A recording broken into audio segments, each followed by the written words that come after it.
माता लक्ष्मी कहती है कि घर की सफाई कर लो, है ना, घर की सफाई कर लो। अब घर में इतना ज्यादा गंद पड़ा हुआ है, घर में क्लटर पड़ा हुआ है, तो माता लक्ष्मी कैसे आएगी? कहते हैं कि जहां पर माता लक्ष्मी आती है, जहां पर माता लक्ष्मी होती है वहां पर अलक्ष्मी नहीं होती है, और जहां पर अलक्ष्मी होती है वहां पर लक्ष्मी नहीं होती है। तो माता दरिद्रता जो होती है वो हमारे घर के दरवाजे पे बैठी होती है कि जैसी माता लक्ष्मी जाएगी और मैं अंदर घुसूं। तो आपने अपने घर का दरिद्रता जो है, क्लटर जो है, वो सारा साफ कर लेना है।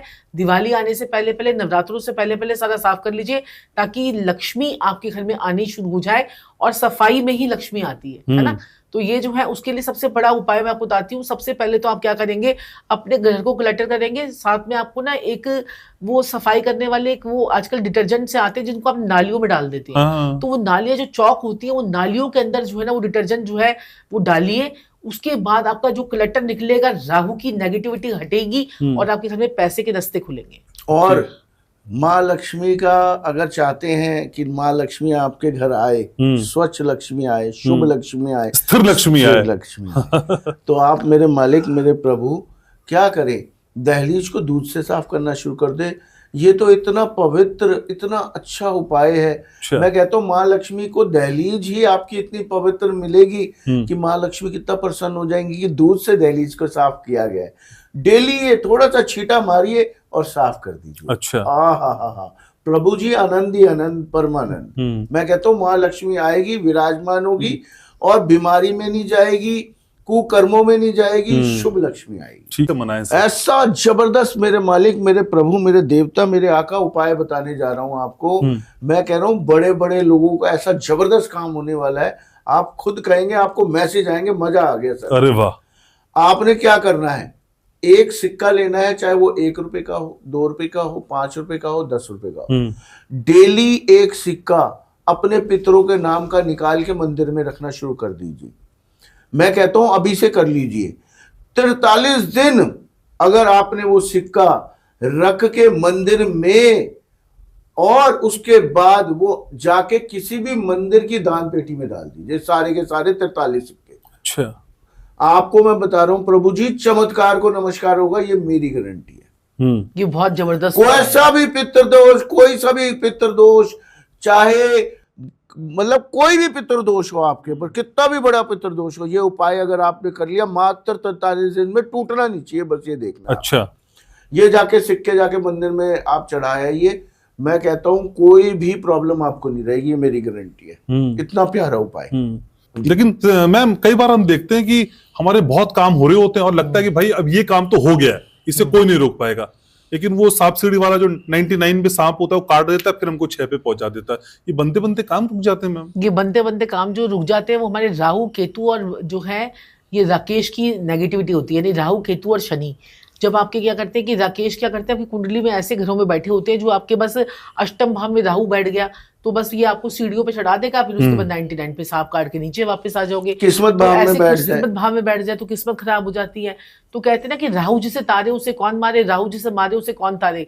राहु जब पैसा देता है ना, तो ये आपको जो है ना रातों रात अमीर बना देता है, रातों रात आपकी रील वायरल करवा देता है, रातों रात जो है चाय वाला जो है करोड़पति बन जाता है। और जब शनि पैसा देता है, केतु जो है ना वो तो आपको पैसा देगा, तो वो आपको फिर भी स्टेबिलिटी से दे देगा, और सबसे ज्यादा स्टेबिलिटी से पैसा देता है आपका शनि। शनि जो होता है वो क्या करता है कि आपको जैसे इस साल में आपने सपोज कीजिए 1 करोड़ रुपए कमाया पूरे साल का, अगले साल आपको 2 करोड़ कमाया, उसके बाद 3 करोड़ कमाया, ये आपको स्टेबिलिटी से ऊपर लेके जा रहा है। लेकिन राहु जो है एकदम से आपको नीचे लेके जाता है, और नजरें हमारे घर में बहुत लगती हैं। हाँ। तो लोग जो है ना जिनके काम बार बार अटक जाते हैं, जिनके काम बनते बनते बस ये वो क्या करते हैं कि जैसे कि अगर आपकी कुंडली में मंगल बद्ध है, तो आप क्या करोगे, अब काम होने से पहले आप 10 बंदों को बता दोगे, अभी डील मकान दिख के आए, और आपने क्या करा, अभी बता दिया, अरे वही मैं मकान दिख के आया, रात को डील है, फाइनल हो गया काम। तो आप देखो वो करते ही आपका जो है ना काम खराब हो जाएगा। उसके लिए आप क्या करो, स्वीट बंस आते हैं, जो चेरी वाले बंस होते थे ना, वो हम कुत्तों और कौवों को आपने खिलाने शुरू कर दिए, तो आपके कोई भी काम अटकेगा नहीं। और अगर एक उपाय कर सकते हैं तो आप क्या कर सकते हैं, क्या कहते हैं कि एक अपने घर में मिट्टी का तवा लेकर आए, उसके ऊपर गुड़ का पानी घोलकर उसमें आटा डालकर उसकी छोटी छोटी 8 रोटियां बना ले, और 4 कुत्तों को डाल दे, 4 कौवों को डाल दे। आपके सारे कामों में अड़चने, नजरें सारी आपकी जो है वो ठीक होनी शुरू हो जाएंगी, आपके कोई काम अटकेंगे नहीं। तो ये इतना रामबाण उपाय, ये मात्र 8 दिन करना है। और ये वाला भी उपाय जो कुत्तों और कौवों को जो बंस का है, वो तो आप जब जब आपको नजर लगे बस जाइए 2 बंस खरीदिए और बाकी पक्षियों को डाल के बस अपने काम पे निकल जाइए, आपका काम होगा ही होगा। लेकिन पितृदोष के नाम पे मार्केट में इतने लोग हैं जो डराते हैं, सर पितृदोष होता है वाकई? देखिए पितृदोष होता है, इसमें कोई दो राय नहीं है, लेकिन छोटे छोटे उपायों से हम पितृदोष को दूर कर सकते हैं। इसमें ज्यादा पैसे खर्चने की जरूरत नहीं है। आप मात्र जाके, मैंने जो आपको सिक्के वाला, घर में उपाय कर लीजिए ना, घर में उपाय कीजिए। और दिवाली आ रही है, दहलीज साफ कर लीजिए। और दीदी वो पितृदोष के लिए जो वो उपाय बताते हो 50 रुपए का, जो सिर्फ मात्र खर्चते ही पितृदोष का इतना अच्छा उपाय हो जाता है। देखिए 50 रुपए में पितृदोष दूर। देखिए आपको एक बड़ा अच्छा सा उपाय मैं आपको आज बताता हूँ। अगर इनमें से कोई भी आपने उपाय कर लिए, पितृदोष भी दूर हो जाएगा, काम काज भी चलने लग जाएगा, सारा बढ़िया हो जाएगा जी। आप क्या कीजिए, एक तिल चोरी बनाइए। थोड़ा थोड़ा सा सामग्री लीजिए, तिल लीजिए, खसखस लीजिए, बूरा चीनी लीजिए, और ये तीनों चीजें ले लिया आपने। तिल, काले सफेद तिल भी ले लीजिए, खसखस, बूरा चीनी, इनको आपने देसी घी में गर्म कर लीजिए। अच्छा। एक नारियल लीजिए, उसे काटिए, उसमें ये सारा सामान भर के ढक्कन लगा के गड्ढा खोद के कहीं पीपल के पेड़ के पास जाके दबा दीजिए। मैं कहता हूं जिस जिस सदस्य का आपने वो दबाया, उसको सारी बीमारियां, कामकाज, लड़ाई झगड़े, कलेश, कर्जे, मैं कह रहा हूं हर चीज से आराम मिलेगा आपको। अच्छा, इतना जबरदस्त पितृदोष का उपाय है।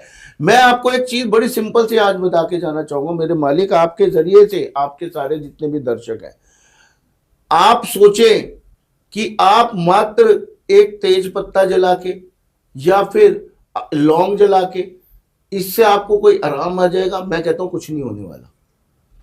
आपको जिंदगी में फीडिंग करवानी पड़ेगी।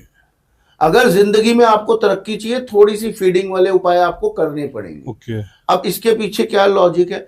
आप जब वो इतना सारा खाना नीचे के जीव जंतुओं को देंगे, जो अर्थ के नीचे के जीव जंतु है, वो हमारा 6th हाउस होता है, छठा घर। छठा घर हमारा रोग ऋण शत्रु का होता है, और चींटियां शनि की होती हैं। जब भी आप ये ऐसे करके दबाएंगे, वो खाएंगे, तो आपके रोग ऋण शत्रु गायब। कितना बड़ा पितृ दोष से आपको मुक्ति मिलेगी। आपके 4 फादर्स आपको आशीर्वाद देंगे। हमेशा फीडिंग के उपाय कीजिए। कुत्तों को हमेशा बिस्किट खिलाइए। कुत्ते किस ग्रह का रिप्रेजेंट करते हैं? केतु का। केतु का इलाज करते ही, केतु सबसे बड़ा ऐश का कारक है। केतु से ही ऐश मिलती है, केतु से ही आराम मिलता है, केतु से ही लग्जरी मिलती है।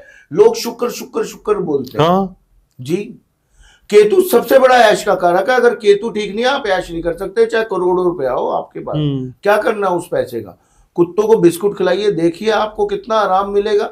और जिसकी टांगों में दिक्कत हो, कमर में दिक्कत हो, जिसके बच्चे साथ ना देते हो, या बच्चे भी, लड़का खासकर पुत्र संतान बिगड़ रही हो, करके देखिए कुत्तों की सेवा, आपको कितना आराम आएगा। और जिसके बच्चे जो है ना कहना नहीं मानते, और जिनके बच्चे जो है ना कहते हैं कि हमारी जो है ना हमारा साथ नहीं देते हैं, या उनके बच्चे दूर जाके रहते हैं, तो उनको क्या करना चाहिए? उनको एक तो बीमारी ये लगती है कि नाभि से नीचे की परेशानियां, और घुटनों में, टांगों में, सर में दर्द रहती है, वो भी केतु का ही कारक होता है कि केतु उनका डिस्टर्ब होता है।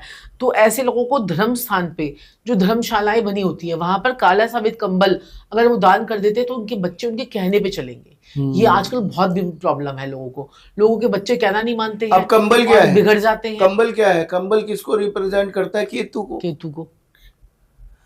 बच्चे, छोटे बच्चे, केतु। कंबल दान दिया मंदिर में, केतु को मंदिर पहुंचाया, केतु शुभ हो गया। लॉजिक, जैसे आप कहते हैं लॉजिक होना चाहिए हर चीज के पीछे। आप क्या कर सकते हैं? आप जैसे बच्चे पढ़ नहीं रहे, 6 ग्राम का हाथी आता है चांदी का, वो अपने बच्चे के बैग के अंदर व्हाइट कपड़े का सिलवा दीजिए। व्हाइट कपड़े के साथ में सिलवा दीजिए उसे बैग के अंदर।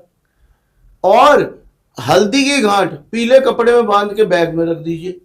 मैं कह रहा हूं बिगड़े से बिगड़ा बच्चा पढ़ने लग जाएगा। चमत्कार को नमस्कार है मेरे मालिक। अब हाथी क्या है? राहु। ठीक है जी, हाथी क्या है? राहु। हाथी को चांदी का बनवा के हमने उसे शांत कर दिया चंद्रमा से। चांदी क्या है? चंद्रमा। हाथी क्या है? राहु। ठीक है। और राहु पढ़ाई में अड़चने देता है बच्चों के, शैतानियां करवाता है, बिगाड़ता है, तो हमने कंट्रोल कर दिया उसको। और हल्दी क्या है? बृहस्पति।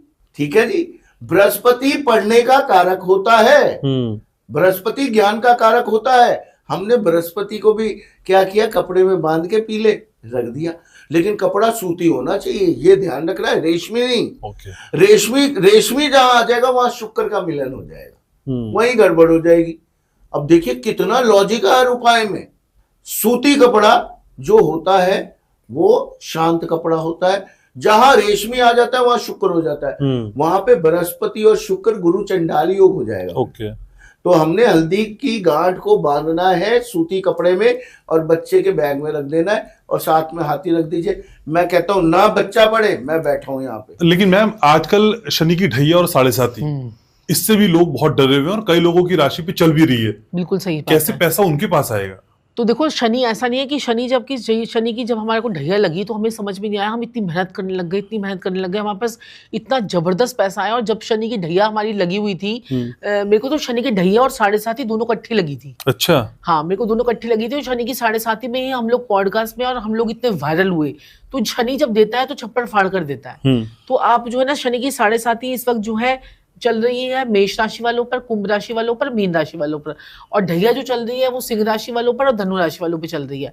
तो शनि से आपको डरने की जरूरत नहीं है, अपने कर्मों को ठीक रखेंगे तो शनि ठीक रहेगा। शनि के कारक होते हैं 9 चीजें, जैसे कौवा, गधा, सुअर, ठीक है, और जो है जो मोर है, मोर पक्षी जो आप देखते हैं, और क्या कहते हैं कि जो है ना ये सियार होता है, और जो गिलहरी होती है, कौवा, गिद्ध, और क्या कहते हैं उल्लू, ये सब शनि के सारे मुकारक हैं। तो अगर आप फीडिंग करवाना शुरू कर दोगे, जैसे संजीव जी ने कहा फीडिंग जैसे फीडिंग करवाओगे वैसे ही शनि के जो है ना ये सब चीजें शनि आपके जीवन में पॉजिटिविटी ला देगा। अब जैसे आप क्या कर सकते हैं, आपकी साढ़े साती चल रही है मेरे मालिक, बड़ा प्यारा आपको उपाय बताता हूँ मेरे मालिक। क्या करना है आपने, शनि की साढ़े साती में आप ना दही कौओं को खिलाना शुरू कर दीजिए। अच्छा। मेन तो हमें देखिए, हम बाकी जानवरों को कैसे ढूंढे, कौवा तो इजीली मिल जाएगा। अब आपने क्या करना है, शनि की साढ़े साती में 5 उंगलियां दही में डुबोनी है, एक डोना ले लेना है या कुछ भी बर्तन ले लेना है, उसमें आपने अपने 5 तत्व, ये हमारे 5 तत्व होते हैं पूरे 5 उंगलियां, वो आपने डालने हैं और शनिदेव से कहना है प्रभु आपके वाहन को मैं ये भोग दे रहा हूं, कृपा करके साढ़े साती से मुझे आराम दीजिए। वो जाके आपने रख देना, कौवे आके अपने आप खाएंगे। और इसके साथ साथ पैसा भी चाहिए आपको साढ़े साती में, तो जाके पनीर कौओं को खिला दीजिए। ओए होए, मैं कह रहा हूं आप कहेंगे मजा आ गया, छप्पड़ फाड़ के कभी कौओं को पनीर खिला के देखिए आप। कौवे वो मस्त होके खाते हैं मेरे मालिक, वो मस्त होके खाते हैं ना, आपस में लड़ाई झगड़ा करेंगे और यूं कूद कूद के खाएंगे, आपका दिल मस्त हो जाएगा उनको देख के। और वहीं जहां उन्होंने कूद के खाया, मस्त होके खाया, वहीं आपका बेड़ा पार साढ़े साती। और देखिए इसका भी और ये भी ध्यान रखना है, ये भी ध्यान रखना है, अगर आपका शनि उचका है, शनि शुभ है, और आपने कहीं शनि के साढ़े साती में दान कर दिए, आप बर्बाद हो जाओगे। शनि के दान क्या होते हैं, जैसे कि आपने काली उड़द दाल का दान कर दिया, सरसों के तेल का दान कर दिया, कोई चमड़े की चीजों का दान कर दिया, तो वो भी आपको जो है ना नुकसान दे सकता है। अच्छा। अब ऐसे लोग जो है दिवाली पे कितना दान करते हैं, और शुक्र उचका होता है, उचके परफ्यूम ले लेके लोगों को दे देते हैं, या फिर शनि उचका है तो जाके सैंडल्स देते हैं या फुटवेयर्स देते हैं, दान करते हैं, या पर्सेस दान कर देते हैं। शनि और शुक्र को कुंडली में देखकर ही आपको जो है वो दान करने चाहिए या फिर गिफ्टिंग करनी चाहिए। शनि आपका जो है ना अगर अच्छी भावों में बैठा हुआ है, सपोज कीजिए शनि आपका 4th हाउस में है, आपका 7th हाउस में है, 9th हाउस में है, 10th हाउस में है, 11th और 12th में है आपको, और ये 2nd हाउस में है, तो आपको शनि के दान कभी नहीं करने चाहिए। अच्छा। हाँ, और ऐसे ही अगर शुक्र आपका 7th हाउस में है, 4th हाउस में है, 2nd हाउस में है, और जो है 10th हाउस में है, तो आपको परफ्यूम्स वगैरह के दान नहीं करने चाहिए, या 11th और 12th में भी होगा तब भी आपको परफ्यूम्स के दान नहीं करने हैं।